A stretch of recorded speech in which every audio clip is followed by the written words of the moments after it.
Zero I S में आपका स्वागत है दोस्तों। तो ये आज हम लोग केमिस्ट्री का लास्ट पार्ट करेंगे, ठीक है, पार्ट 2। उसका केमिस्ट्री आपका ख़त्म हो जाएगा और मंडे से हम लोग जो है ईपीएफओ का free of cost test series लेके आएंगे, जिसमें डेली हम लोग 50 to 60 क्वेश्चंस करेंगे और पूरा सिलेबस को रिवाइज करेंगे सारे सब्जेक्ट्स का। तो स्टार्ट करते हैं दोस्तों आज का क्लास। इसका जो पीडीएफ है ऑलरेडी हम टेलीग्राम चैनल पे शेयर कर दिए हैं। टेलीग्राम चैनल का लिंक इस वीडियो के कमेंट सेक्शन में है। तो स्टार्ट करते हैं आज का क्लास। आज का फर्स्ट टॉपिक है inorganic chemistry and periodic table, अकार्बनिक रसायन विज्ञान और आवर्त सारणी। ठीक है, पीरियोडिक टेबल हम लोग बचपन में ही पढ़ते हैं। इनऑर्गेनिक का मतलब, अकार्बनिक का मतलब वो होता है दोस्तों जिसमें ऐसा कंपाउंड या ऐसा केमिस्ट्री जिसमें हम लोग कार्बन और हाइड्रोजन के अलावा बाकी चीज़ के बारे में पढ़ते हैं, उसको इनऑर्गेनिक केमिस्ट्री हम लोग बोलते हैं। ठीक है, अब देखते हैं पीरियोडिक टेबल के बारे में, आवर्त सारणी के बारे में। तो पीरियोडिक टेबल में आपको पता है एलिमेंट को जो है अलग अलग कैटेगरी में हम लोग ग्रुप में उसको रखते हैं, पीरियड में रखते हैं। तो क्या ज़रूरी है, क्यों हम लोग एलिमेंट को अलग अलग कैटेगरी में बांटते हैं?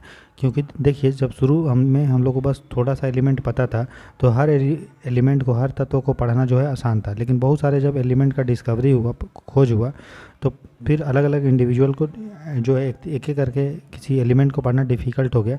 तो हमने सोचा कि चलो जो एलिमेंट का कैटेगरी मतलब केमिकल प्रॉपर्टी, ठीक है, रासायनिक जो हमारा उसका विशेषता एक जैसा होगा, उसको एक ग्रुप में एक पीरियड में हम लोग बांट के इस तरह से रखेंगे। ठीक है, तो इसीलिए हम लोग एलिमेंट को अलग अलग कैटेगरी में बांटा और पीरियोडिक टेबल में उसको अरेंजमेंट किया। लेकिन पीरियोडिक टेबल बनाना तुरंत में ही नहीं बन गया। इसके लिए शुरू में बहुत ही प्रारंभिक प्रयास जो है अर्ली अटेम्प्ट किया गया साइंटिस्ट लोगों के द्वारा। तो एक व्यक्ति थे जिनका नाम था प्राउट। तो प्राउट ने एक अपना परिकल्पना किया था 1815 में, और उन्होंने बोला था कि अगर हम जो उस समय उनको एलिमेंट तत्व पता था, उन्होंने बोला था कि अगर उसका एटॉमिक वेट, अगर उसका बाहर निकाला जाए तो जो हाइड्रोजन आइटम का जो वेट होगा उसी के मल्टीपल में जो उस समय का एलिमेंट जो प्राउट को पता था उसी के मल्टीपल में होता है, हाइड्रोजन के एटॉमिक वेट के मल्टीपल में। ठीक है, इन्होंने इसलिए हाइड्रोजन को बोला प्रोटाइल, कि हाइड्रोजन जो है एक मूल इकाई है, फंडामेंटल यूनिट है, क्योंकि बाकी जो एलिमेंट जो इनको पता था उसका एटॉमिक वेट हाइड्रोजन के ही मल्टीपल वो गुणक में होता है। इन्होंने बोला था कि अगर कुछ एटॉमिक वेट अगर होल नंबर नहीं है, क्योंकि ये मल्टीपल में है, तो मल्टीपल कितना होता है, 1 टाइम 2 टाइम 3 टाइम 4 टाइम। तो इन्होंने बोला था, और हाइड्रोजन का जो एटॉमिक मास होता है वो 1 होता है और 2 भी होता है कहीं कहीं। ठीक है, प्रोटियम ड्यूटियम ट्रिटियम हमने देखा था 1 2 3 होता है। तो 1 2 3 को कितना भी आप मल्टीप्लाई करोगे अगर कोई नंबर से, तो एक होल नंबर ही आएगा, है ना, पूर्ण संख्या आएगा। तो इन्होंने बोला कि कुछ, जब देखा गया कि कुछ का एटॉमिक वेट तो होल नंबर नहीं है, तो इन्होंने उसको रिजेक्ट कर दिया, नहीं कि नहीं ऐसा जो है वो नहीं हो सकता। क्यों इन्होंने बोला था कि जो भी एलिमेंट है जिसका एटॉमिक नंबर दिया हुआ है, तो बाकी उसका जो एटॉमिक वेट होता है, भार होता है, वो हाइड्रोजन के मल्टीपल में होता है। फिर उसके बाद एक व्यक्ति थे जिनका नाम था डोबेर्नियर ट्राइड्स, हम लोग पढ़ते हैं डोबेर्नियर। तो डोबेर्नियर ने ट्राइड्स दिया। ट्राइड मतलब इन्होंने 3 एलिमेंट को जो एक जैसा प्रॉपर्टी का था उनको जो जिनका केमिकल प्रॉपर्टी सेम था उनको ग्रुप बनाया, 3 का ग्रुप में। अब इन्होंने बोला कि जो मिडिल एलिमेंट का एटॉमिक मास है, भार है, वो बाकी का एवरेज है। जैसे देखो, इन्होंने 3 एग्जाम्पल दिया। इन्होंने लिया लिथियम, सोडियम और पोटेशियम। तो लिथियम का जो एटॉमिक वेट है वो 7 है, सोडियम का कितना है 23 और पोटेशियम का कितना है 39। तो इन्होंने बोला जो बीच वाला एलिमेंट है जिसका एटॉमिक मास क्या होगा, इनका और इनका एटॉमिक मास का एवरेज, तो 39 और +7 कितना हो गया 46। 46 का बाई 2 होगा एवरेज, तो कितना है 23। तो 23 जो है इसका है। तो इन्होंने जो है 3 एलिमेंट को इस तरह से आइडेंटिफाई किया और पहचाना कि जो बीच वाला एलिमेंट का एटॉमिक मास था वो बाकी का एवरेज था। उसी तरह से कैल्शियम का है 40, स्ट्रोंशियम का 88 और बेरियम का है 137। ठीक है, तो अगर इसको देखोगे तो ये और ये कितना मिल के आ रहा है, लगभग आ रहा है 177। इसका बाय 2 करोगे तो लगभग 88 के आसपास मोटा मोटी आएगा। ठीक है, तो देखो इसका भी कितना 88 है। ठीक है, मोटा मोटी समझ में आ रहा है। तो लेकिन इन्होंने सबके बारे में नहीं बताया, बस कुछ ही एलिमेंट जो थे इस कॉन्सेप्ट में फिट कर पाएँ, क्योंकि ठीक है फिट कर पाएँ कि बीच वाला एलिमेंट का जो एटॉमिक मास है बाकी का एवरेज होता है। ठीक है, इसको डोबेर्नियर ट्राइड बोलते हैं। ठीक है, इन्होंने बोला कि सिमिलर एलिमेंट को इन्होंने अरेंज किया ग्रुप में जिनका केमिकल प्रॉपर्टी सेम होता था, और इस तरह से कि बीच का जो एलिमेंट है उसका एटॉमिक मास जो है वो बाकी का एवरेज है। ठीक है, उसी तरह से एक और व्यक्ति थे जिनका नाम था न्यूलैंड। तो न्यूलैंड ने एक लॉ ऑफ ऑक्टेव्स दिया था। इन्होंने बोला था कि अगर हम एलिमेंट को एटॉमिक वेट से अरेंज करते हैं, ठीक है, भार के रिस्पेक्ट में, भार के अनुसार अगर अरेंज करते हैं तो हर 8वां जो एलिमेंट होगा, एवरी 8th एलिमेंट, उसका प्रॉपर्टी सिमिलर होता है। जैसे lithium, beryllium, boron, carbon, nitrogen, oxygen, fluorine, ठीक है, ये 7 एलिमेंट है, ठीक है। तो नेक्स्ट एलिमेंट जो भी रहेगा, तो नेक्स्ट एलिमेंट कौन होगा? फ्लोरीन के बाद क्या आता है? आपका नियॉन आता है, ठीक है। तो नियॉन के बाद क्या आएगा बताओ? सोडियम। तो सोडियम जो होगा उसका प्रॉपर्टी जो होगा वो लिथियम के जैसा होगा, मतलब पहले के जैसा होगा। तो इन्होंने बोला हर 8 एलिमेंट का जो हमारा प्रॉपर्टी होगा सिमिलर होगा। इसने नियॉन को नहीं नियॉन के बारे में नहीं बताया, क्योंकि नियॉन जो होता है वो इनर्ट गैस है, ठीक है। अक्रिय या असक्रिय जो है वो हमारा एलिमेंट है, तो उसके बारे में इन्होंने नहीं बोला। इन्होंने बोला कि अगर हम एलिमेंट को एटॉमिक वेट के रिस्पेक्ट में अगर अरेंज करते हैं तो हर 8वां एलिमेंट का जो हमारा प्रॉपर्टी होगा वो सेम होता है, ठीक है। तो इससे जो है इनका रोल ये है कि इन्होंने केमिस्ट्री में पीरियोडिक के चीज़ के बारे में बताया। आवधिक, आवधिक मतलब कुछ चीज़ ऐसा है जो रिपीट कर रहा है, ठीक है। उसी तरह से एक व्यक्ति थे जिनका नाम था लॉथर मेयर। लॉथर मेयर ने एक कर्व दिया एटॉमिक वॉल्यूम का। इन्होंने बोला कि एटॉमिक वॉल्यूम और एटॉमिक वेट का कर्व बनाया। एक तरफ एटॉमिक वॉल्यूम लिखा और एक तरफ एटॉमिक वेट लिखा, दोनों का कर्व बनाया। तो इन्होंने देखा कि कुछ प्रॉपर्टी जो है वो रिपीट कर रहा है कुछ समय बाद, ठीक है। आवधिक पाया गया, कुछ गुणों में, क्वालिटी में रिपीट कर रहा है, ठीक है। तो उसको बोलते हैं लॉथर मेयर का एटॉमिक वॉल्यूम कर्व, ठीक है। अब देखते हैं मेंडलेव का पीरियोडिक टेबल, ठीक है। तो मेंडलेव एक व्यक्ति थे, इन्होंने 1869 में, ठीक है, अपना एक पीरियोडिक टेबल बनाया। इन्होंने बोला कि अगर एटॉमिक मास के रिस्पेक्ट में अगर हम अरेंज करेंगे, ठीक है, तो एक पीरियोडिक टेबल आएगा जिसको बोलेंगे मेंडलेव पीरियोडिक टेबल। इन्होंने क्या किया? एटॉमिक भार, ठीक है, ठीक है, एटॉमिक भार के रिस्पेक्ट में, द्रव्यमान के रिस्पेक्ट में इन्होंने देखा कि इन्होंने देखा कि जो एलिमेंट का प्रॉपर्टी होता है, जो गुण होता है, वो रिपीट करता है। इन्होंने क्या विशेषता क्या है इनका मेंडलेव का पीरियोडिक टेबल का? इन्होंने बोला था कि एलिमेंट को हम अरेंज कर सकते हैं एटॉमिक मास के रिस्पेक्ट में। जैसे जैसे एटॉमिक मास बढ़ेगा तो वैसे वैसे हम एलिमेंट को अरेंज कर सकते हैं।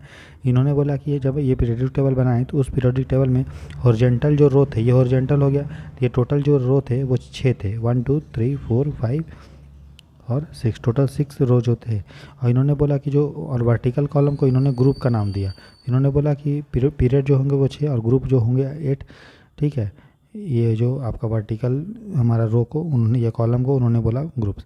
इन्होंने बोला कि ग्रुप 8 में जो होंगे वो 3 एलिमेंट होंगे हर पीरियड के। तो ग्रुप जो 8 होगा उसमें हर पीरियड के 3 एलिमेंट उसमें ग्रुप 8 में रहेंगे। और इन्होंने बोला कि अगर कोई भी एलिमेंट है जिसका ग्रुप सेम है, मतलब वर्टिकल ये इसमें अगर एक सेम ग्रुप में ये वो आ रहे हैं तो उनका केमिकल प्रॉपर्टी जो क्या होता है वो आपका सेम होता है। और जैसे जैसे हम ग्रुप में नीचे जाते हैं वैसे वैसे प्रॉपर्टी जो हमारा होता है, ठीक है, वो उसका चेंज होते रहता है। अगर एक ग्रुप को छोड़ के आप दूसरे ग्रुप में जाओगे तो, या एक पीरियड को छोड़ के दूसरे पीरियड में जाओगे तो।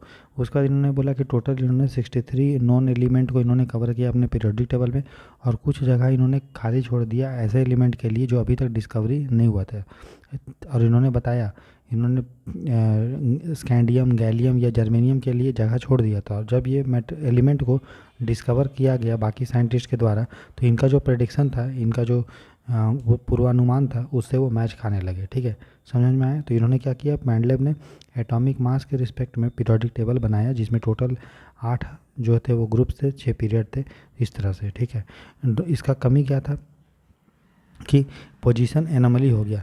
कभी कभी हेवियर एलिमेंट, जिसका एलिमेंट हेवी था, वो लाइटर के पहले आ गया। इन्होंने तो एटॉमिक वेट के रिस्पेक्ट में अरेंज किया, लेकिन जब इन्होंने अरेंज किया तो इन्होंने ये देखा कि कुछ एलिमेंट जो है भले उनका एटॉमिक प्रॉपर्टी अलग अलग है, ठीक है, ठीक है, या फिर इनको अरेंज करना चाहिए तो हल्का वाला पहले करना चाहिए था, भारी वाला बाद में। तो लेकिन इन्होंने क्या किया, कुछ एलिमेंट को पहले अरेंज कर दिया भारी होने के, हेवी होने के बावजूद, ठीक है। और फिर उसको एक्सप्लेन नहीं कर, जब उनसे पूछा कि आपने तो बोला था कि एटॉमिक वेट के रिस्पेक्ट में आप अरेंज करेंगे और जो ज़्यादा भारी होगा उसको वो बाद में आना चाहिए, तो इन्होंने बोला कि नहीं नहीं ठीक है, कोई एक्सप्लेन उन्होंने नहीं किया। तो इनका ये एक कमी था। फिर जो आइसोटोप है, इनका कोई फिक्स्ड प्लेस नहीं था। जो आइसोटोप होते हैं दोस्तों, उसका एटॉमिक नंबर सेम होता है, ठीक है, एटॉमिक नंबर हमारा सेम होता है, मास नंबर अलग अलग होता है, उसको आइसोटोप बोलते हैं, ठीक है। तो इन्होंने अलग अलग आइसोटोप को अलग अलग जगह नहीं दिया। अब देखो, अगर ये एटॉमिक मास के रिस्पेक्ट में अरेंज कर रहे हैं तो भाई जो आइसोटोप है उसका एटॉमिक मास तो अलग अलग होता है, तो उसको भी तो अलग अलग जगह देना चाहिए, लेकिन इन्होंने जगह नहीं दिया। इन्होंने बस हाइड्रोजन के लिए जगह दे दिया, प्रोटियम, ड्यूट्रियम, ट्रिटियम का अलग अलग जगह नहीं दिया। फिर उसके बाद एक व्यक्ति थे जो मॉडर्न जो हम लोग पीरियोडिक टेबल जो पढ़ते हैं, ठीक है, उसको लेके आए थे मॉसले ने। मॉसले ने 1913 में, जो हम लोग आधुनिक जो पीरियोडिक टेबल यूज करते हैं वो मॉसले का देन है। तो मॉसले ने क्या किया था, पूरे एलिमेंट को 18 ग्रुप में, इसको ग्रुप बोलते थे, देखो 1 ग्रुप, 2 ग्रुप, 3 4 5 6 6 7 8 9 10 11 12 13 14 15 16 17 18, टोटल 18 ग्रुप हैं। और पीरियड देखो ए 1 2 3 4 5 6 7, तो टोटल जो है वो आपका इन्होंने कितने ग्रुप में, इन्होंने जो है मॉसले ने 18 ग्रुप में, ठीक है, 18 ग्रुप में बांटा पूरे एलिमेंट को। और एक ग्रुप के एलिमेंट का जो वैलेंस इलेक्ट्रॉन होगा, वैलेंस इलेक्ट्रॉन मतलब आउटर मोस्ट ऑर्बिट में कितना एलिमेंट है, कितना इलेक्ट्रॉन है, उसको बोलते हैं वैलेंस इलेक्ट्रॉन। ठीक है, तो कोई भी एलिमेंट है दोस्तों, उसके आउटर मोस्ट ऑर्बिट, मतलब ये कोई एलिमेंट है, ठीक है, इसके आउटर मोस्ट ऑर्बिट मतलब बाहर वाले ऑर्बिट में कितना इलेक्ट्रॉन है, उसको वैलेंस इलेक्ट्रॉन बोलते हैं। तो एक कोई ग्रुप भी कोई भी ग्रुप ले लीजिए, ठीक है, उस ग्रुप में जितने भी एलिमेंट होंगे, जैसे मान लीजिए हम ले लिए ग्रुप नंबर 1, तो ग्रुप नंबर 1 में कोई भी एलिमेंट आप ले लीजिए, सबके आउटर मोस्ट ऑर्बिट मतलब बाहर वाले कक्षा में इलेक्ट्रॉन जो होंगे वो सेम होंगे। ठीक है, तो समझ में आया। तो इसका मतलब, और जो भी प्रॉपर्टी होता है कोई भी एलिमेंट का, वो किससे डिसाइड होता है, उससे डिसाइड होता है कि आउटर मोस्ट ऑर्बिट में कितने इलेक्ट्रॉन है। इसका मतलब अगर एक ग्रुप के एलिमेंट है तो उनके वैलेंस इलेक्ट्रॉन सेम होंगे, ठीक है, और फिर क्या होगा, उसका जो हमारा प्रॉपर्टी जो होगा वो सेम होगा। ठीक है, तो इन्होंने जो है अब अरेंज किया एटॉमिक नंबर के आधार पे, जो हमारा मॉसले थे उन्होंने क्या किया, पीरियोडिक टेबल को किसके आधार पे अरेंज किया, एटॉमिक नंबर के आधार पे किया। ठीक है, एटॉमिक नंबर के आधार पे, मास के आधार पे नहीं। तो जो भी ड्रॉबैक था मेंडलेव का जो भी ड्रॉबैक था, मेंडलेव का क्या ड्रॉबैक था, एक तो ये ड्रॉबैक था कि उन्होंने जो आइसोटोप की जगह नहीं दिया। तो अब जब इन्होंने मॉसले ने की देखा क्या किया, एटॉमिक नंबर पे अरेंज करेंगे तो आइसोटोप को जगह देने का जरूरत अलग से नहीं है, क्योंकि आइसोटोप में एटॉमिक नंबर सबका सेम होता है। दूसरा, जब हमने एटॉमिक मास नंबर से अरेंज किया तो उसमें कुछ एनोमली आ गया, दिक्कत आ गया अरेंज करने में, लेकिन एटॉमिक नंबर में ऐसा नहीं हुआ। तो जो भी मेंडलेव की कमियां थी, इसको इन्होंने जो है वो दूर किया।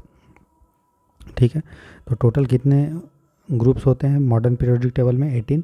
ठीक है, और अगर पीरियड की बात करेंगे, इसको हम बोलते हैं पीरियड, इसको क्या बोलते हैं, पीरियड। तो पीरियड कितना है, 1 2 3 4 5 6 और 7। आप बोलेंगे सर ये भी तो है, ये नहीं है, देखिए ये कहाँ से हुआ है, देखो, तो जो पीरियड नंबर हमारा 6 है, ठीक है, पीरियड नंबर जो 6 है, तो उसमें एलिमेंट 57 से लेकर 71 तक को हम लोग बोलते हैं, देखो यहाँ पे ये लिखा हुआ है लेंथेनाइड्स, क्या बोलते हैं, लेंथेनाइड्स। ठीक है, और पीरियड में नंबर जो 7 है, 89 से लेकर 103 तक, तो 88 यहाँ तक है, फिर देखो 104 है, तो बीच वाला 89 से लेकर 103 तक है, इसको बोलते हैं एक्टिनाइड्स। तो जो हमारा लेंथेनाइड हो गया ये, और एक्टिनाइड, ये ग्रुप 6 और 7 का ही है, सॉरी पीरियड 6 और 7 का ही है। ठीक है, अब देखो ठीक है, तो ये हो गया। तो टोटल पीरियड कितने हो गए, पीरियड जो अवधि इसको नहीं बोलिएगा, इसको पीरियड बोलिएगा, इसको ग्रुप नहीं बोलिएगा, इसको ग्रुप ही बोलिए, मतलब समूह नहीं ग्रुप बोलिएगा। ठीक है, तो पीरियड नंबर जो होता है, नंबर ऑफ सेल्स फील्ड, कितना सेल जो है, कितना भरे गए सेल की संख्या होगी, उसको हम लोग पीरियड नंबर बोलते हैं। तो फर्स्ट पीरियड में कितने एलिमेंट है, फर्स्ट पीरियड में देखिए एक एलिमेंट इधर है और एक एलिमेंट इधर है, हाइड्रोजन और हीलियम। ठीक है, सेकेंड और थर्ड पीरियड में सबसे छोटा पीरियड कौन है, फर्स्ट। सेकेंड और थर्ड में शॉर्ट है, इसमें 8 एलिमेंट है। फोर्थ और फिफ्थ में ये लॉन्ग पीरियड 18 एलिमेंट है। और 6 एंड 7 सबसे लंबा पीरियड है, इसमें टोटल 32 एलिमेंट। ठीक है, तो यहाँ पे हो गया एलिमेंट, और यहाँ पे हो गया ग्रुप 6 में, पीरियड 6 में ये हो गया और ये। ठीक है, जोड़ेंगे 32 आएगा। इसको ग्रुप पीरियड 7 में ये और ये मिला के जोड़ेंगे तो 32 आएगा। ठीक है, तो सबसे छोटा बोलेंगे तो हमारा ग्रुप पीरियड 1, और सबसे लंबा बोलेगा आपको तो ग्रुप पीरियड 6 और 7। ठीक है, अब इन्होंने क्या किया, जो एलिमेंट है उसको अलग अलग टाइप में के होते हैं। ठीक है, तो एक तो मेन ग्रुप हो गया या नॉर्मल एलिमेंट इसको बोलते हैं। तो ग्रुप्स 1 और 2 जो है, और ग्रुप 13 एंड 17। ठीक है, इसमें जो आउटर मोस्ट सेल है वो इनकम्प्लीट है, मतलब उसके इलेक्ट्रॉन जो होंगे वो 8 से कम होंगे। ठीक है, क्लियर, 8 से कम होंगे। ठीक है, तो इन्होंने उसको बोला मेन ग्रुप। मेन ग्रुप क्या हो गया, तो देखो ये वाला जो है, ये और ये हो गया मेन ग्रुप। ठीक है, ये क्या हो गया, मेन ग्रुप,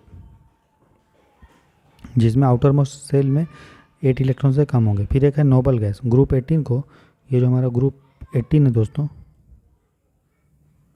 ठीक है, ये जो हमारा ग्रुप 18 ये वाला है, इसको हम लोग बोलते हैं नोबल गैस। क्या बोलते हैं इसको, नोबल गैस। जिसमें क्या आता है, helium, neon, argon, krypton, xenon, radon और ये क्या है भाई, जो भी ये देख लीजिएगा, ऑर्गेनिसॉन, ठीक है, ऑर्गेनिसॉन, ठीक है। तो ये सब क्या हो गया, इनर्ट गैस है, नोबल गैस है, जो किसी के साथ रिएक्ट नहीं करता है। और इसका जो आउटर मोस्ट सेल है, मतलब बाह्य जो कक्षा है, उसमें वो पूरी तरह से कंप्लीट है, इसलिए ये इसका वैलेंसी जो होता है वो जीरो होता है, ठीक है, क्योंकि वो पूरा कंप्लीट है। तो बाहर से ना तो इलेक्ट्रॉन वो छोड़ेगा, ना तो पूरा किसी को देगा, ठीक है।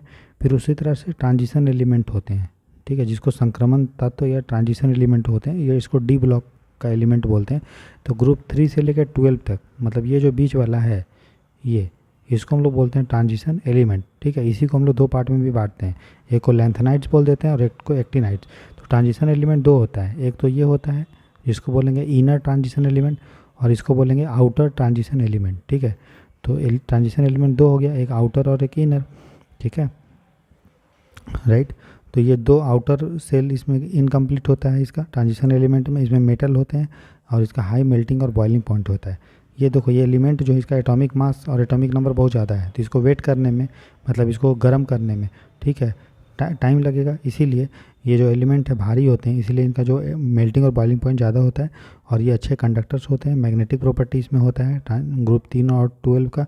और फिर है का inner transition element F block, तो इसको बोलते हैं डी ब्लॉक। इसको क्या बोलते हैं, डी ब्लॉक का एलिमेंट। और इसको क्या बोलते हैं, एफ ब्लॉक का एलिमेंट। तो जो एफ ब्लॉक का एलिमेंट हमारा होता है, ठीक है, ये नीचे है। एक तो पीरियोडिक टेबल में हमने देखा कि ये सबसे नीचे रखा गया है, ठीक है। और इसमें 3 आउटर मोस्ट सेल जो है, बाहर के 3 सेल्स इनकम्प्लीट होते हैं, ठीक है, भरे नहीं होते हैं। इसको दो पार्ट में बांटते हैं, एक तो लैंथेनाइड्स बोलते हैं, ठीक है, एक क्या बोलते हैं, लैंथेनाइड्स। तो लैंथेनाइड में जितने भी एलिमेंट आते हैं उसको रेयर अर्थ एलिमेंट बोलते हैं। रेयर अर्थ एलिमेंट हम लोग पढ़े हैं पहले भी, ठीक है, और आप न्यूज़ में भी पढ़ते हैं कि चाइना इसका सबसे ज़्यादा, चाइना के पास सबसे ज़्यादा रिजर्व है, 90% से ऊपर चाइना में है। तो लैंथेनाइड्स बोलते हैं, तो ये रेयर अर्थ एलिमेंट कहलाता है। और एक एक्टिनाइड्स होता है। तो ये हो गया हमारा लैंथेनाइड्स, ये गुरु, ये वाला, ठीक है, और ये हो गया एक्टिनाइड्स, ठीक है, क्लियर। तो इसको बोलते हैं लैंथेनाइड्स और ये होता है एक्टिनाइड। ये है पीरियड 6 का, ये है पीरियड 7 का, ठीक है, क्लियर है यहाँ तक। तो लैंथेनाइड में टोटल 57 एलिमेंट है, ठीक है। अच्छा, नहीं 57 एलिमेंट नहीं है, तो इसका जो सबसे फर्स्ट, इसको लैंथेनाइड क्यों बोलते हैं, क्योंकि इसका जो सबसे फर्स्ट एलिमेंट है लैंथेनाइड का, उसका नाम है लैंथेनम।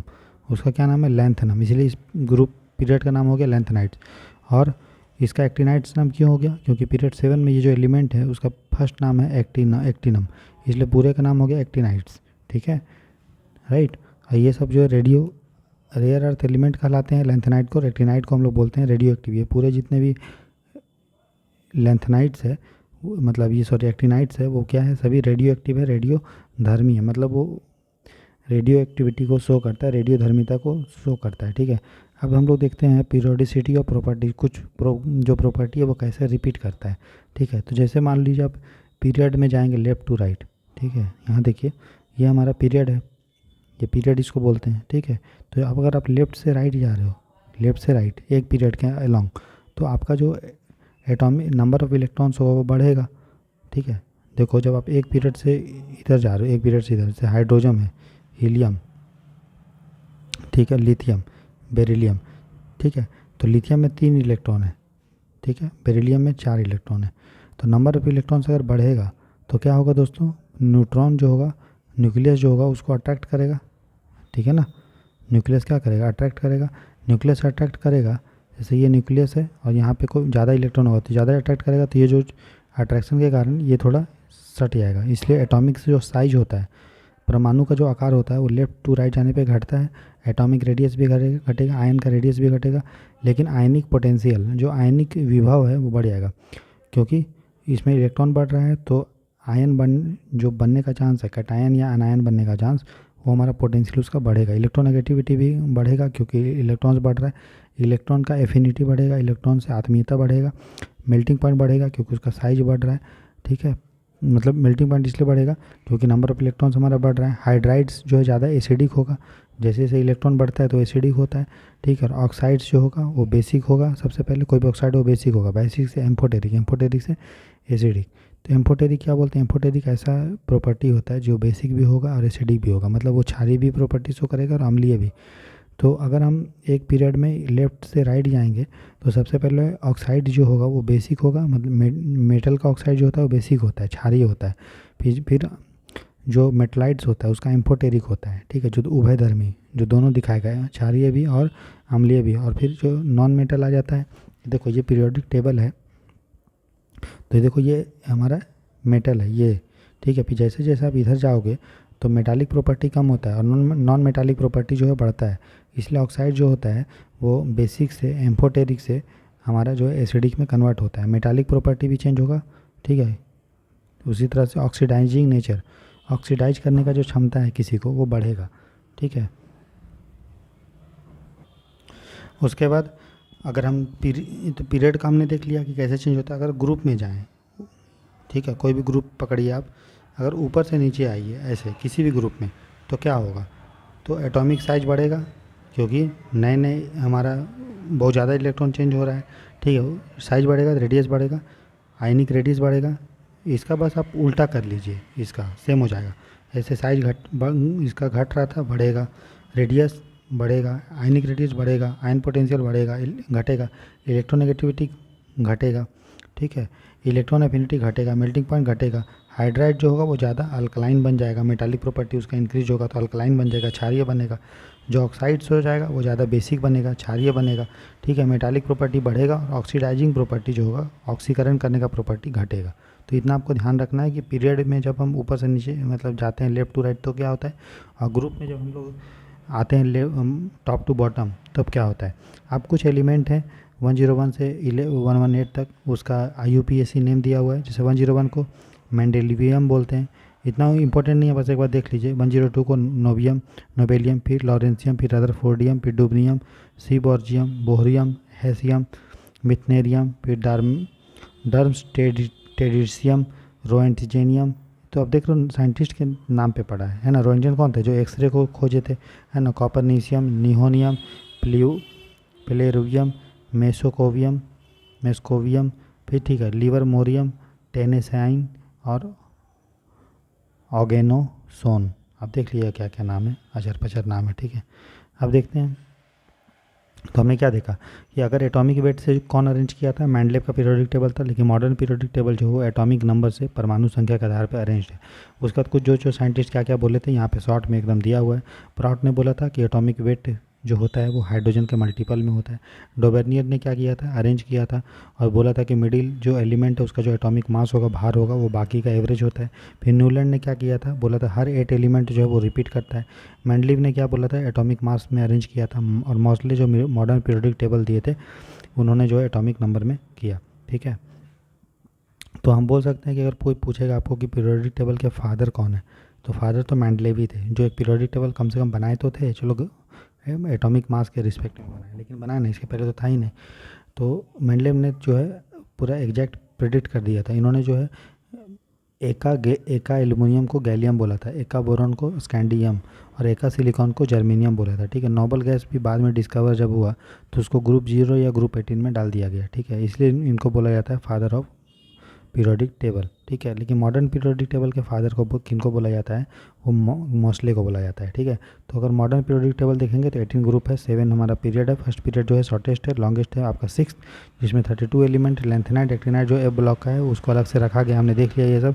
फिर जो प्रॉपर्टी कैसे चेंज होता है हमने ये सब आपको बता दिया था, आप इसके बाद देख लीजिएगा। एलिमेंट जो है अलग अलग टाइप से होते हैं, ये सब हम लोग देख लिए थे। और फिर जो पीरियोडिक टेबल में जो अलग अलग एलिमेंट उनका क्या क्या नाम है वो सब हमने देख लिया था, ठीक है। उसके बाद ये सारा चीज़ हमने आपको बता दिया। अब हम लोग नेक्स्ट देखते हैं acid, base, salt and indicator, अम्ल, क्षार, लवण और सूचक के बारे में। तो एसिड क्या होता है दोस्तों, एसिड मतलब अम्ल किसको बोलते हैं, जो भी H+ है, अगर वो कोई भी एसिड है, कोई भी लिक्विड है, उसको पानी में डालिए, पानी में डालने के बाद अगर वो H+ आयन या प्रोटॉन को छोड़ रहा है तो हम लोग बोलेंगे कि वो चीज़ एसिड है। जो एसिड होता है उसका टेस्ट अगर बात करेंगे तो वो खट्टा होता है। एक लिटमस पेपर होता है, तो अगर ब्लू लिटमस पेपर को, एक नीला कलर वाला लिटमस पेपर को अगर हम एसिड में डालेंगे तो वो रेड हो जाएगा। तो एसिड क्या करता है, ब्लू लिटमस को रेड में कन्वर्ट करता है, बस ऐसे याद कर लो, ABR। एसिड जो होगा वो ब्लू लिटमस पेपर को रेड में कन्वर्ट करता है, ठीक है। और एसिड जो होता है अगर उसको पानी में डाल दोगे तो उसमें चूँकि H+ आयन होता है ना, तो वो बिजली को भी कंडक्ट करता है, विद्युत धारा को वो संचालन करता है, ठीक है। मेटल के साथ जब ये रिएक्ट करेगा, कोई भी एसिड जो है वो मेटल के साथ, जैसे मान लीजिए हमने HCl लिया और इसको सोडियम के साथ रिएक्ट किया, तो ये क्या बनेगा, NaCl बनेगा प्लस हाइड्रोजन गैस को रिलीज करेगा। तो कोई भी एसिड अगर को हम मेटल के साथ रिएक्ट करते हैं तो हाइड्रोजन गैस जो है वो H2 गैस निकलता है, ठीक है। अगर कोई भी एसिड को बेस के साथ रिएक्ट करेंगे तो आपने पढ़ा भी है, एसिड प्लस बेस, अम्ल प्लस क्षार बराबर क्या होता है, HCl क्या हुआ, एसिड। अगर सोडियम हाइड्रोक्साइड ले लेंगे जो एक बेस है, एक क्षार है, तो क्या बनेगा, NaCl प्लस H2O। तो NaCl क्या हो गया, नमक, और H2O क्या हो गया, पानी। तो जब भी एसिड और बेस का रिएक्शन होता है तो आपका लवण और हमारा पानी बनता है, सॉल्ट एंड वाटर बनता है। इसी को हम लोग न्यूट्रलाइजेशन रिएक्शन या इसको निष्प्रभावी करंट रिएक्शन बोलते हैं। जैसे एग्जांपल है एसिड का, तो जो स्ट्रॉन्ग एसिड है उसका एग्जांपल है हाइड्रोक्लोरिक एसिड HNO3, ठीक है, नाइट्रिक एसिड और H2SO4, ठीक है। H2SO4 को हम लोग किंग ऑफ एसिड भी बोलते हैं, ठीक है। सल्फ्यूरिक एसिड इसको बोलते हैं, इसको किंग ऑफ एसिड भी बोला जाता है, एसिड का राजा, ठीक है। फिर वीक एसिड किसको क्या होता है, CH3COH, एसिटिक एसिड इसको पढ़ते हैं, एसिटिक एसिड। तो ये CH3COH होता है, वीक एसिड होता है। वीक एसिड और स्ट्रॉन्ग एसिड इस आधार पे बांटे हैं कि अगर हम पानी में उस चीज़ को डाल रहे हैं तो अगर वो जल्दी से H+ आयन को छोड़ दे रहा है तो वो स्ट्रॉन्ग एसिड होगा, और धीरे धीरे छोड़ रहा है तो उसको हम लोग बोलेंगे वीक एसिड। तो यह फिर छोड़ ही नहीं रहा है, ये छोड़ रहा है तो एनर्जी देने के बाद, तो उसको वीक एसिड बोलते हैं। जैसे एसिटिक एसिड है और कार्बोनिक एसिड है। तो कार्बोनिक एसिड जो होता है जब चींटी काटता है तो कार्बोनिक एसिड वो छोड़ता है, और एसिटिक एसिड तो हमको पता ही है, एसिटिक एसिड जैसे अब सिरका विरका जो होता है, विनेगर, ये सब उसमें एसिटिक एसिड होता है, ठीक है। उसके बाद अगर हम क्षार का देखेंगे, इसको चेंज कर लीजिएगा, ये अड्डा नहीं है, यह है बेस, ठीक है, क्षार। तो अगर बेस का बात करेंगे तो इसको पानी में डालने पे एक्वस सॉल्यूशन, मतलब पदार्थ जो आपको OH- आयन जो है वो जल में छोड़ता है, तो उसको बेस बोलते हैं। बेस का जो टेस्ट होता है, क्षार का टेस्ट, वो आपका बीटर होता है, उसका कड़वा होता है, ये स्लिपरी टू टच होता है। जैसे साबुन को आप छूइए तो साबुन क्या होगा, स्लिप होगा, तो वो बेस है, ठीक है। और प्लस बीटर टेस्ट उसका होता है, कड़वा होता है। एसिड क्या करता है, ब्लू लिटमस को रेड करता है, तो बेस उल्टा करेगा, बेस क्या करेगा, ब्लू लिटमस को, सॉरी, रेड लिटमस को ब्लू करेगा। एसिड अगर ब्लू लिटमस को रेड करता है तो बेस क्या करेगा, रेड लिटमस को ब्लू करेगा, ख़त्म, ठीक है। और ये क्या करता है, एसिड के साथ ये भी न्यूट्रलाइजेशन रिएक्शन करता है। हमने देखा था hydrochloric acid HCl plus NaOH क्या दिया था, NaCl प्लस H2O, तो वो भी न्यूट्रलाइजेशन रिएक्शन था। तो हम लोग को ये उदासीन करता है, मतलब उसके साथ रिएक्ट करके कोई सॉल्ट और वाटर बना देता है। अगर स्ट्रॉन्ग बेस का देखेंगे जो जल्दी से OH- आयन छोड़ता है पानी में, तो NaOH है, KOH है, ठीक है। इसको NaOH को हम लोग पढ़ते हैं सोडियम हाइड्रोक्साइड, KOH को बोलते हैं पोटेशियम हाइड्रोक्साइड, और CaOH कैल्शियम हाइड्रोक्साइड इसको बोलते हैं। और वीक बेस है NH4OH, ठीक है, NH4OH, ठीक है। अब देखो CaOH को हम लोग बुझा हुआ चूना बोलते हैं, क्या बोलते हैं इसको, बुझा हुआ चूना, स्लैक्ड लाइम, ठीक है, क्या बोलते हैं, स्लैक्ड लाइम, ठीक है। अब देखते हैं इंडिकेटर। इंडिकेटर मतलब जो एसिड और बेस को बताता है उसको इंडिकेटर बोलते हैं।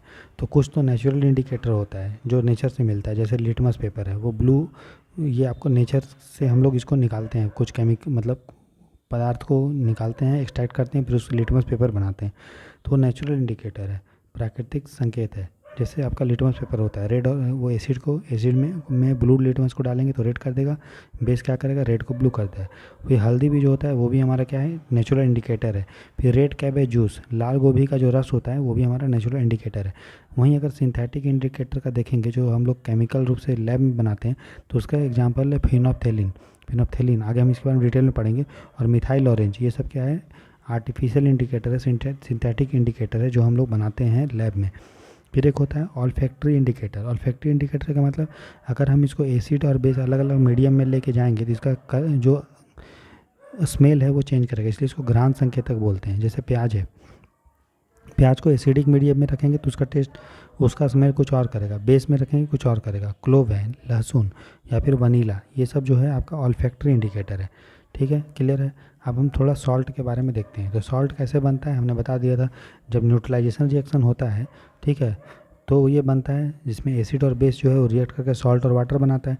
तो सॉल्ट अलग अलग टाइप का होता है। एक होता है नॉर्मल सॉल्ट। नॉर्मल सॉल्ट जो हो तब होता है जब पूरा कंप्लीट न्यूट्रलाइजेशन हो जाता है, मतलब आप उसमें एसिड डालिए, बेस डालिए, सॉल्ट और वाटर बनेगा और कुछ एक्स्ट्रा नहीं बनेगा, उसको हम लोग बोलेंगे न्यूट्रलाइजेशन रिएक्शन, ठीक है। जैसे NaCl में कोई भी एसिड डालिए तो क्या बनेगा, मतलब NaCl कैसे बन रहा है, NaOH प्लस HCl, KNO3 कैसे बन रहा है, KOH प्लस HNO3, और कुछ एक्स्ट्रा चीज़ नहीं बन रहा, तो उसको हम लोग बोलेंगे नॉर्मल सॉल्ट, सामान्य लवण, जिसका कंप्लीट न्यूट्रलाइजेशन होता है, पूर्ण उदासीकरण, उदासीकरण को न्यूट्रलाइजेशन भी बोलते हैं, ठीक है। फिर एसिड सॉल्ट क्या होता है, जिसमें हम लोग पार्शियल न्यूट्रलाइजेशन कराएंगे, जिसमें NaHSO4, ठीक है, या फिर KHSO3, KCO3। फिर बेसिक सॉल्ट क्या होता है, जिसमें बेस जो होता है वो रिएक्ट करता है इनसफिशिएंट एसिड के साथ, मतलब बेस ज़्यादा होगा लेकिन एसिड कम होगा, अगर एसिड ज़्यादा होगा बेस कम होगा तो एसिडिक सॉल्ट, बेस ज़्यादा होगा एसिड कम होगा तो बेसिक सॉल्ट, ठीक है। डबल सॉल्ट क्या होता है, जिसमें एक से अधिक कैटायन या एनायन होता है, जिसमें जैसे मान लो जैसे NaCl है, तो NaCl में एक ही कैटायन है, एक Na प्लस कैटायन है, Cl माइनस है। लेकिन अगर मोर सॉल्ट का देखेंगे या एलम का, एलम मतलब फिटकरी होता है, इसका फॉर्मूला होता है K2SO4 dot Al2SO4 whole thrice dot 24H2O, ठीक है। ये है आपका फिटकरी का एलम का formula K2SO4 dot Al2SO4 whole thrice dot 24H2O। तो यहाँ देखिए एक से अधिक कैटायन है, K प्लस कैटायन है एल्युमिनियम, Al3 प्लस है कैटायन, एनायन देखोगे SO4 2 माइनस, यहाँ भी SO4 2 माइनस। तो जो भी सॉल्ट में, ये एक सॉल्ट है, में एक से अधिक कैटायन या एनायन होते हैं, उसको हम लोग बोलते हैं डबल सॉल्ट। क्या हम लोग उसको बोलते हैं दोस्तों, डबल सॉल्ट, ठीक है। उसके बाद है मिक्स्ड, जिसका एग्जांपल है मोर सॉल्ट या एलम, ठीक है। फिर है एक मिक्स सॉल्ट, मतलब मिश्रित लवण। मिश्रित लवण क्या होता है, जिसमें एक से अधिक एसिडिक या बेसिक रेडिकल होते हैं, जैसे ब्लीचिंग पाउडर है, ठीक है, CaOCl2। तो यहाँ पे देखिए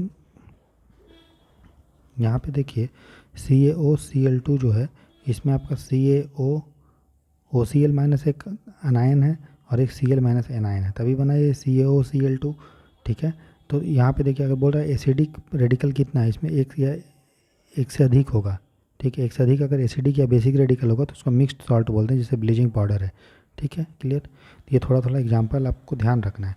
अब कुछ हम लोग इंपॉर्टेंट कंपाउंड देखते हैं, ठीक है ना, सॉल्ट से रिलेटेड, ठीक है, या बाकी चीज़ों से रिलेटेड। जैसे कॉमन सॉल्ट NaCl है, तो NaCl का जो प्रयोग है वो खाना को प्रिजर्व करने में किया जाता है। हम लोग अचार में यूज़ करते हैं नमक, तो वो लंबे समय तक चलता है। या फिर अगर हमको हाइड्रोक्लोरिक एसिड के लिए, हाइड्रोक्लोरिक एसिड अगर बनाना है, HCl बनाना है, तो हम NaCl से बना सकते हैं, या NaOH बनाना है तो हम कॉमन सॉल्ट से बना सकते हैं, या फिर Na2CO3 बनाना है तो भी हम बना सकते हैं, ठीक है। उसी तरह से बेकिंग सोडा है, बेकिंग सोडा ये देखो Na2CO3 को हम लोग बोलते हैं सरफ बनाना है तो हम सोडियम क्लोराइड से बना सकते हैं, ठीक है। फिर एक होता है बेकिंग सोडा। बेकिंग सोडा हम लोग केक वेक में यूज़ करते हैं फुलाने के लिए, तो ये बेकिंग पाउडर के रूप में यूज होता है, मेडिसिन में भी यूज होता है, एसिडिटी में, अगर किसी को पेट में एसिड हो गया, एसिडिटी हो गया है, खट्टा डकार ये सब आ रहा है, तो वो बेकिंग सोडा अगर थोड़ा सा खाएगा, ठीक है, तो वो ठीक हो जाता है, ठीक है। तो जिसे जितना भी एंटा एसिड आता है, ठीक है, जो एसिड को ख़त्म करता है, जैसे आप सुने होंगे डाइजीन ये सब, तो उसमें बेकिंग सोडा मतलब NaHCO3 आप देखेंगे उसके कंपोजिशन में, या फिर MgOH रहेगा, मतलब कोई बेस रहेगा, ठीक है। उसी तरह से वॉशिंग सोडा का फार्मूला होता है Na2CO3 डॉट 10H2O। तो ये क्या करता है, हार्ड पानी को सॉफ्ट बनाने का काम आता है, ठीक है, और कपड़ा धोने के काम आता है। ब्लीचिंग पाउडर देखोगे, ये कोई चीज़ का रंग उड़ाने का काम आता है, कोई चीज़ ब्लीच करना है, या फिर डिसइंफेक्शन, जो कि इसमें क्लोरीन है, क्लोरीन क्या करता है, कीड़ा वीड़ा को मारता है ना, तो इसलिए डिसइंफेक्शन के रूप में भी यूज होता है, ठीक है। उसी तरह से प्लास्टर ऑफ पेरिस है, प्लास्टर ऑफ पेरिस हम लोग जानते हैं, ठीक है, अगर किसी को चोट वोट लगता है तो प्लास्टर ऑफ पेरिस जो है वो लगाता है, और प्लास्टर ऑफ पेरिस लगाने के बाद क्या होता है, वो सॉलिड होके फिर आपका जिप्सम बना देता है, ठीक है, राइट। तो ये कंस्ट्रक्शन में और मेडिकल कास्ट में जो है प्लास्टर ऑफ पेरिस यूज करते हैं। एलम आपको पता है फिटकरी, इसको पानी साफ़ करने में, डाइंग करने में, चीज़ों को रंगने में या फिर दवा में यूज किया जाता है, ठीक है। हम लोग देखते हैं पीएच स्केल। पीएच स्केल से हम लोग कोई भी चीज़ का एसिड वो कितना, वो उसका एसिडिटी, अम्लता कितना, क्षारीयता कितना, वो पता चलता है। पीएच स्केल जो 0 से 14 तक होता है, ठीक है। पीएच में जितना कम होगा उतना वो एसिडिक होगा, अगर वो 7 किसी का पीएच होता है तो मतलब न्यूट्रल होता है, और 7 से ज़्यादा अगर पीएच होता है तो वो बेसिक होता है। तो 0 to 7 हमको बताता है एसिडिक, 7 हो गया न्यूट्रल, और 7 से अधिक 14 तक हमको क्या बताता है कि वो बेसिक है, ठीक है। तो पीएच 7 से अगर कम होगा तो एसिडिक होगा, 7 होगा तो न्यूट्रल, और 7 से अधिक होगा तो बेसिक होगा, क्षार होगा, ठीक है। एसिड के बारे में हम लोग को बताए थे कौन, सोरेनसन एक व्यक्ति थे जिन्होंने 1909 में पीएच स्केल को डेवलप किया था, ठीक है। तो यहाँ पे कुछ आपका जो है पीएच दिया हुआ है, जैसे पेट में हमारा जो एसिड है हाइड्रोक्लोरिक एसिड, उसका पीएच कितना होता है 1 to 2। नींबू जूस का पीएच जो होता है वो 2 होता है। प्योर वाटर जो साफ पानी होगा उसका पीएच होगा वो 7 होगा, प्योर वाटर एकदम जो प्योर है, ठीक है, जिसमें, ठीक है। फिर एक सोप सॉल्यूशन, सोप का घोल, साबुन का घोल, तो साबुन का घोल बेसिक है दोस्तों, तो इसका पीएच देखो 7 से अधिक है, मतलब 9-10 है, ठीक है। तो उसके बाद देखो एसिड और बेस का जो थ्योरी दिए थे वो एक साइंटिस्ट दिए थे जिन्होंने बोला था, जिसका नाम था अरेनियस। तो अरेनियस एक व्यक्ति थे जिन्होंने बोला था कि एसिड वो होता है जो इसको पानी में अगर घोलेंगे तो H+ आयन को देगा, ठीक है, और बेस वो होता है जो पानी में घोलने पे OH- आयन देता है, ठीक है। तो ये कौन बताया था? ये अरेनियस ने बताया था।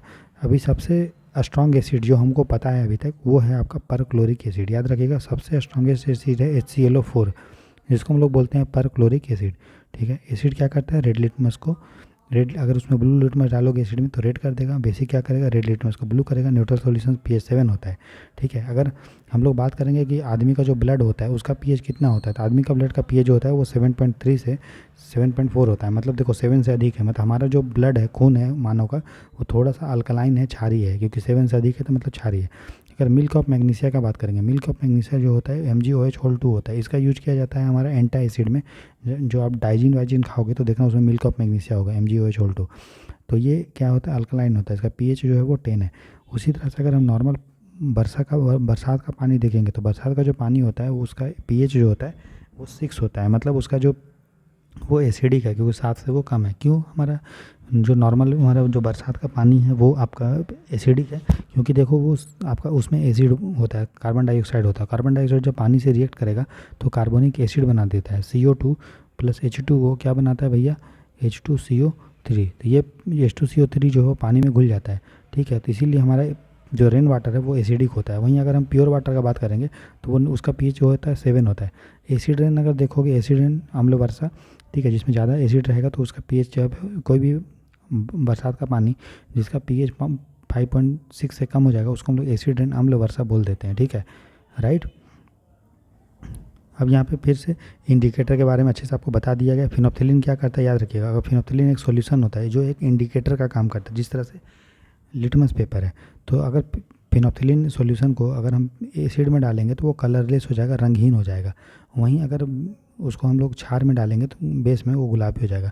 मिथाइल ऑरेंज क्या होता है? एसिड में रेड कलर का होता है और बेस में येलो होता है, ये आपको ध्यान रखना, याद रखना है। जो टर्मरिक होता है, अब हल्दी है, अब हल्दी में थोड़ा सा नींबू डालिए, देखना है वो पीला कलर का रहेगा। लेकिन आप हल्दी का हाथ को आप साबुन से धोइए बेस से, तो देखिएगा आपको लाल रेड ब्राउन कलर का हो जाएगा, आपको लगेगा खून निकल रहा है हाथ से, ठीक है, लाल भूरा कलर का।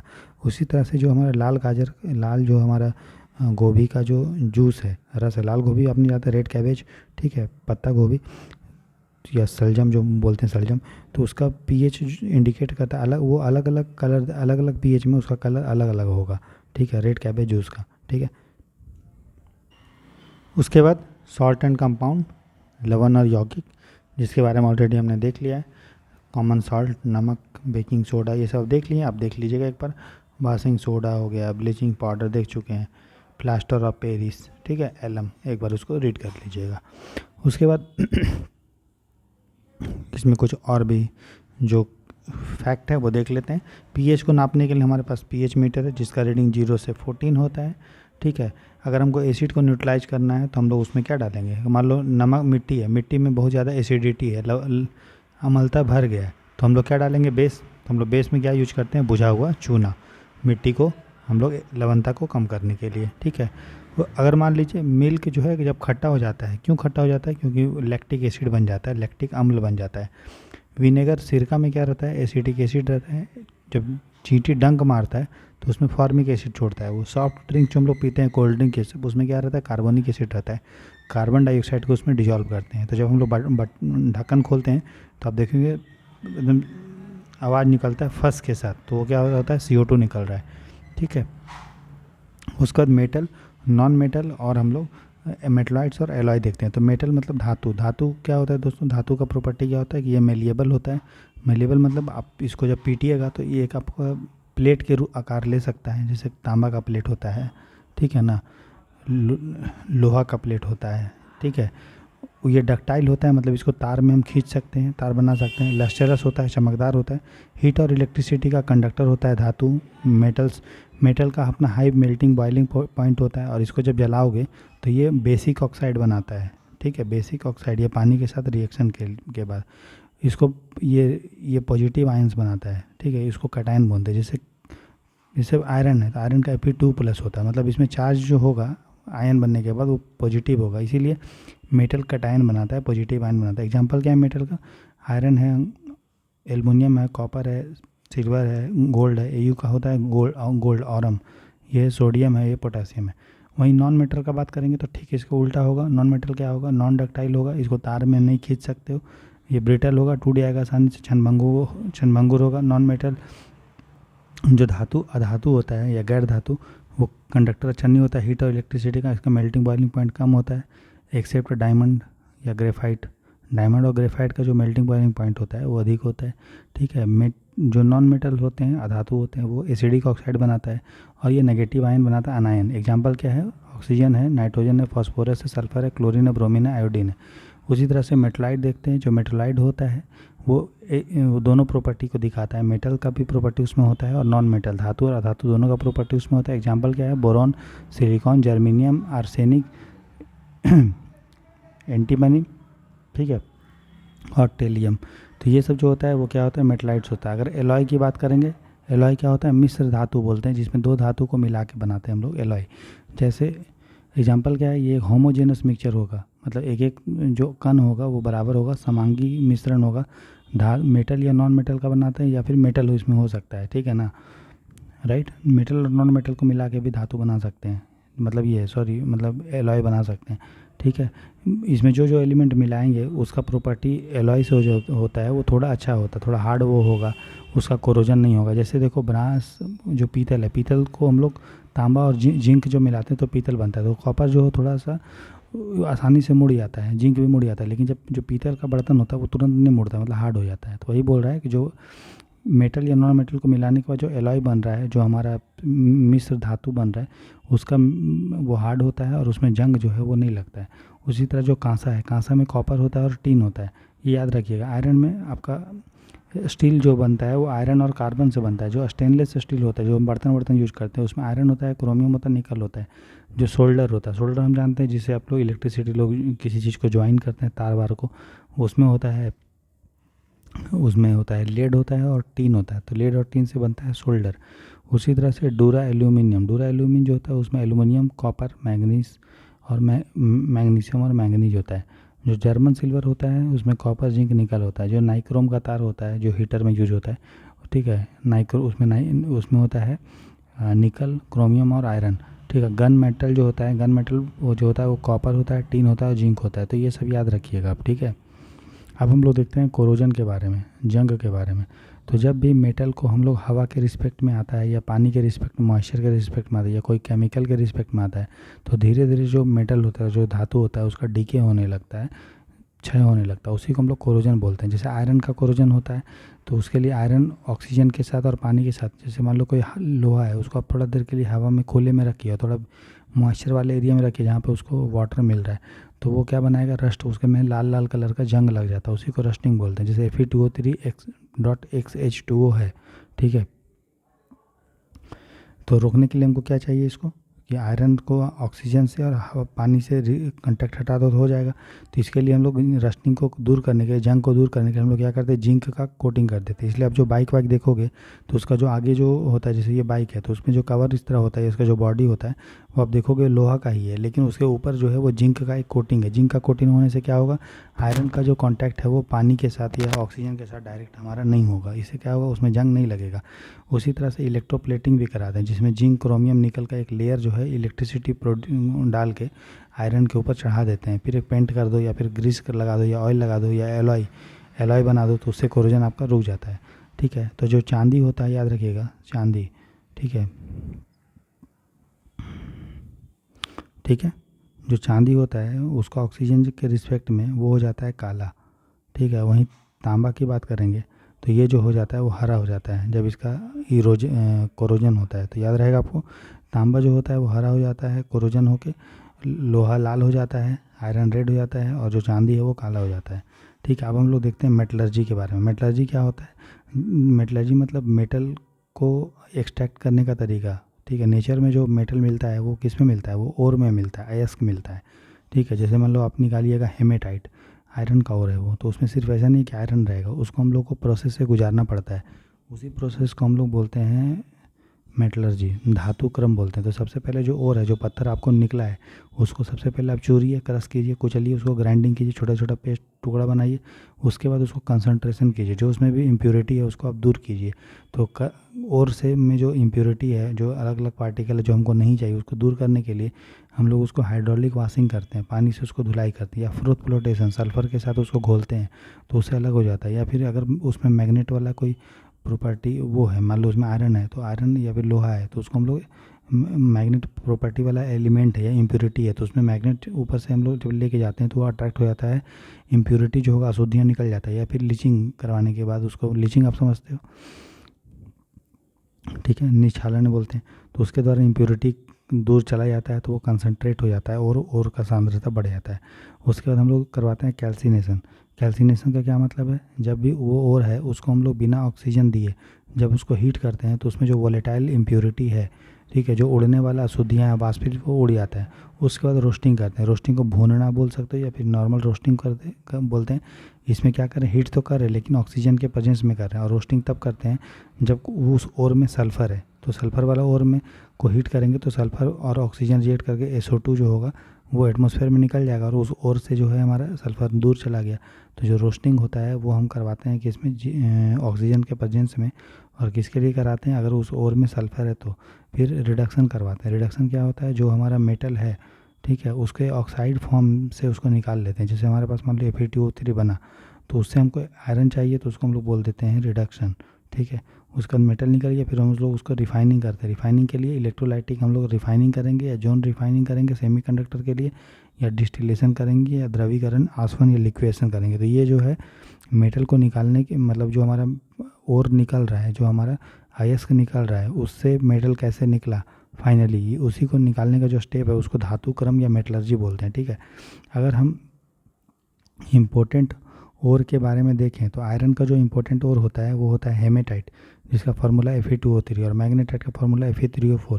तो अगर आप देखेंगे कि Fe2O3 में आयरन कितना है, तो आयरन देखिए दो टोटल का 2/5 है ना, कितना आयरन 2/5 हम बोल सकते हैं। या फिर अगर निकालोगे तो आयरन इसमें आएगा 66%, लेकिन Fe3O में आयरन आप जब देखिएगा तो 75%। तो हम बोल सकते हैं जो मैग्नेटाइट है वो आयरन का अच्छा जो है वो अयस्क है, क्योंकि इसमें आयरन का जो कम मात्रा होता है वो हेमेटाइट की तुलना में अधिक है, ठीक है।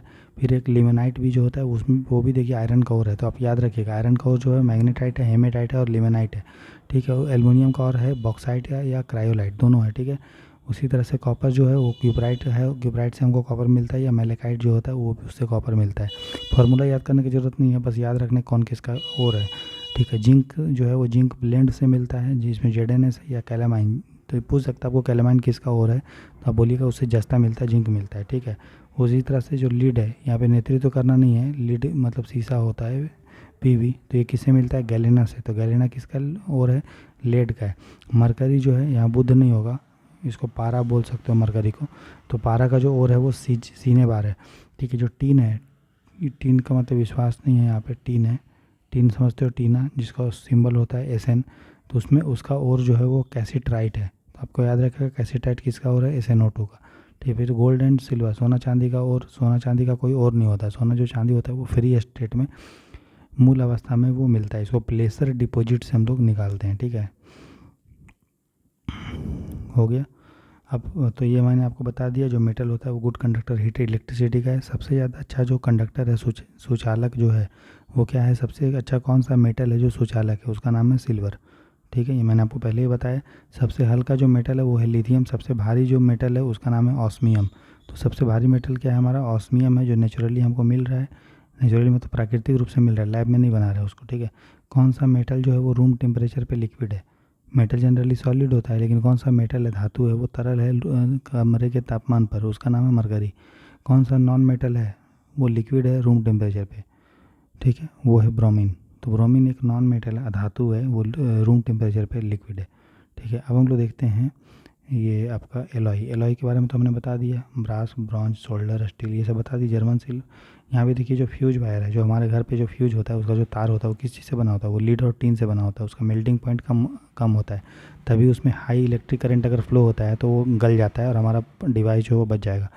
अगर हम रेजिस्टेंस वायर की बात करेंगे, रेजिस्टेंस वायर मतलब हमको इलेक्ट्रिसिटी को पास होने नहीं देना है, तो हम लोग जो हीटर होता है, तो हीटर में क्या करते हैं, हमको गर्म होने इसको देना है। और गर्म कब होगा, जब इसमें इलेक्ट्रिसिटी को ये अपने में पास होने नहीं देगा, तभी ना ये गर्म हो जाएगा। तो इलेक्ट्रिसिटी को ये पास होने नहीं देना है, तो उसके लिए हम लोग यूज करते हैं ऐसा मेटल से वो बना होना चाहिए, ऐसा एलिमेंट से जो इलेक्ट्रिसिटी को पास होने नहीं दे, मतलब उसका रेजिस्टेंस जो है, अवरोधक जो है वो ज़्यादा हो। इसके लिए हम लोग नाइक्रोम यूज करते हैं। तो नाइक्रोम जो एलॉय होता है जिसमें निकल, क्रोमियम और आयरन होता है, उसी तरह से जो हमारे मुंह में जो भरा जाता है, दांत का जो फीलिंग होता है, डेंटल का दांत भरते हैं, जिसका खोड़ा हो जाता है दांत में, तो अमालगम भरते हैं। अमालगम जो होता है मरकरी, सिल्वर, टीन और कॉपर का बना होता है। तो याद रखिएगा, मरकरी, सिल्वर, टीन और कॉपर का एमालगम होता है, जो यूज होता है हमारा दांत, जब किसी का गड्ढा हो जाता है उसको भरने में। ठीक है। उसके बाद अगर हम और मेटलर्जी देखेंगे तो ठीक है, बाकी एल्युमिनियम का और है बॉक्साइट, आयरन का हेमेटाइट, मैग्नेटाइट। ठीक है, बाकी आके और है क्रायोलाइट, है ना। आयरन का एक और है ना, उसका क्या नाम है, उसका नाम है लिमोनाइट। और क्रायोलाइट किसका है भाई, एल्युमिनियम का है। ये सब याद रखना है। ठीक है। मरकरी का मैंने बता दिया, सिनेबार है। लीड का गैलेना, जिंक का जिंक प्लेट, टीन का है कैल्सिट्राइट, कॉपर का है क्यूपराइट, मैलाकाइट। एल्युमिनियम का, एल्युमिनियम जब निकालते हैं उसको, प्रोसेस को क्या बोलते हैं, उसको हम लोग बोलते हैं हॉल हेरोल्ड प्रोसेस। याद रहेगा, आपसे पूछ सकता है कि हॉल्ट हेरोल्ड प्रोसेस के द्वारा हम क्या निकालते हैं, किसको एक्सट्रैक्ट करते हैं, तो एल्युमिनियम को। आयरन को हम लोग निकालने के लिए ब्लास्ट फार्नेस, बड़ा बड़ा भट्टा जो होता है उसमें गर्म करते हैं। सोडियम को निकालने के लिए हम लोग यूज करते हैं डाउन सेल। क्या यूज करते हैं, डाउन सेल, याद रहेगा। ठीक है। और फिर उसके बाद हम लोग कोरोजन और प्रोटेक्शन के बारे में ऑलरेडी हम लोग देख लिए हैं। ठीक है। याद रखिए, जो नोबल मेटल होता है, नोबल मेटल मतलब हो गया गोल्ड, ठीक है, या फिर प्लेटिनम, ये इसका कोरोजन नहीं होता है। ठीक है। सिल्वर का कोरोजन हो जाता है, लेकिन जो नोबल मेटल है जो किसी के साथ रिएक्ट नहीं करता, आपने देखा है कि सोना काला हो गया, नहीं देखे होंगे। ठीक है।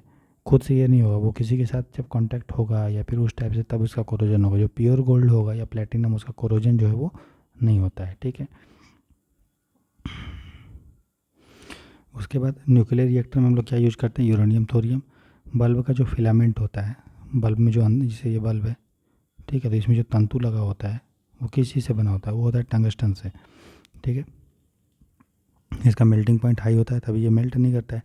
जो सिक्का होता है, सिक्का बनाने के लिए सिल्क, कॉपर, निकल या जिंक यूज किया जाता है। जो फोटोग्राफी होता है, पहले जो नेगेटिव बनता था फोटो वाला, वो आपका सिल्वर ब्रोमाइड मेटल उसमें यूज होता था फोटोग्राफी में। थर्मोमीटर में क्या यूज होता है, मरकरी, पारा होता है। गैल्वेनाइजेशन के लिए जिंक यूज करते हैं। ठीक है दोस्तों, तो आज के क्लास को यहीं तक रखते हैं। ठीक है। कल एक लास्ट क्लास लेंगे और उसमें हम लोग केमिस्ट्री को जो बचा हुआ पोर्शन है उसको ख़त्म कर देंगे। ठीक है। और याद रखिएगा, मंडे से, ठीक है, मंडे से डेली आपका 10 बजे रात में, ठीक है, 10 बजे रात से 11:30 बजे रात तक डेली 1.5 घंटे का आपका MCQ का क्लास चलेगा फ्री ऑफ कॉस्ट यूट्यूब पे, जहाँ पे पूरा हम लोग EPFO का MCQ को जो है डेली बेसिस पे थोड़ा थोड़ा करके ख़त्म करते हुए पूरा सिलेबस को हम लोग 20 नवंबर तक पूरा रिवाइज करके ख़त्म कर देंगे सारा चीज़। Polity, history, geography, economy, environment, ठीक है, पॉलिटी, हिस्ट्री, ठीक है। जैसे EPFO का क्या क्या सिलेबस है, industrial relations and labour law, ये हो गया। सोशल सिक्योरिटी, ये हो गया। इंश्योरेंस हो गया। ऑडिटिंग, ठीक है, ये 4 चीज़ हुआ। ठीक है। उसके बाद स्टैटिस्टिक्स, ठीक है, मैथ, ठीक है, इंग्लिश, ठीक है, कंप्यूटर, ये हुआ। उसके बाद साइंस, फिर आपका साइंस के बाद क्या है, हिस्ट्री, फिर क्या है, पॉलिटी, और फिर क्या है, इकोनॉमी। इतने सारा सिलेबस है हमारा EPFO का।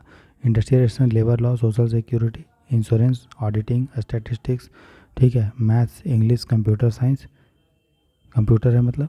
उसके बाद क्या है, इकोनॉमिक्स, पॉलिटी, हिस्ट्री और साइंस, ये सारा चीज़ है।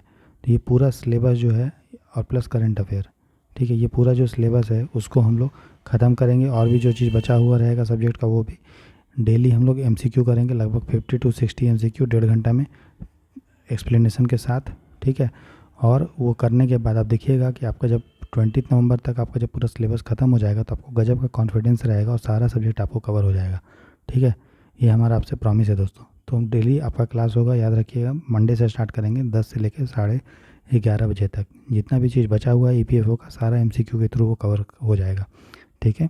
हम लोग का टारगेट है कि 3000 3000 जो है MCQ को हम लोग सॉल्व करेंगे अच्छे से पूरा डिस्कशन के साथ, ठीक है, हिंदी इंग्लिश दोनों में, ठीक है। तो जो लोग चैनल पर नए हैं वो लाइक से सब्सक्राइब जरूर कर लीजिए, टेलीग्राम चैनल ज्वाइन कर लीजिए, ठीक है। वहाँ पे सारा चीज़ आपको अपडेट टाइम पे टाइम मिलेगा, PDF वहीं पे मिलेगा, ठीक है। और अगर लेक्चर पसंद आ रहा है दोस्तों तो प्लीज़ बस एक ही रिक्वेस्ट है, इस चैनल को पूरा इतना वायरल कर दीजिए कि हर बच्चा के मोबाइल में 0IS जो है वो आपका चला जाए, ठीक है। गॉड ब्लेस यू दोस्तों, मिलते हैं कल, अपना ख्याल रखिए। केमिस्ट्री पढ़ेंगे और फिर हम लोग मंडे से याद रखिए हम लोग सिविल सर्विस के लिए भी जो है क्लास लेंगे। एक तो आपका EPFO का क्लास चलता ही रहेगा डेली, इसके अलावा सिविल सर्विस का भी जो क्लास है मेंस का वो भी हम लोग जो है मंडे से स्टार्ट करेंगे, ठीक है। चलिए अपना ख्याल रखिए, गॉड ब्लेस यू, मिलते हैं कल, good night, take care, bye bye. हमने EPFO का प्ले लिस्ट भी बना दिया है, हर सब्जेक्ट का बना हुआ है मोटा मोटी, तो उसको भी आप देखिए, जो चीज़ आपका कंप्लीट नहीं हुआ उसको आप वहाँ से कंप्लीट कर लीजिए। फिर MCQ जब हम करेंगे तो जो चीज़ बचा हुआ पोर्सन है वो उससे आपको कवर हो जाएगा, ठीक है। चलिए मिलते हैं कल दोस्तों, good night, take care, bye bye.